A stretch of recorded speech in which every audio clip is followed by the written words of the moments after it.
আসসালামু আলাইকুম সম্মানিত ভিউয়ার্স, আমি মোহাম্মদ জাকারিয়া, পল্লী চিকিৎসক, মোটিভেশন স্পিকার।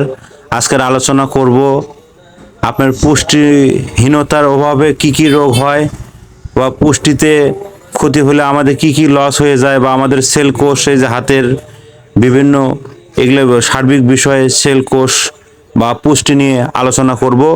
তো শুনতে থাকেন। অপুষ্টিতে ভুগি বা পুষ্টিহীনতা অভাবে কি কি হয় এবং আমাদের অপুষ্টির কারণে কি কি ক্ষতি হতে পারে, এবং আমাদের সেল কোষ, ছোট কলা, বড় ইনসুলিনের মাত্রাও ঠিক রাখতে হবে এবং অন্যান্য হরমোনগুলো ঠিক রাখতে হবে। পুরুষদের টেস্টোস্টেরন হরমোন ঠিক রাখতে হবে, মেয়েদের প্রোজেস্টেরন হরমোন ঠিক রাখতে হবে, যেন পুরুষরা স্ত্রীদের ভালোবাসে, স্ত্রী যেন পুরুষদের ভালো।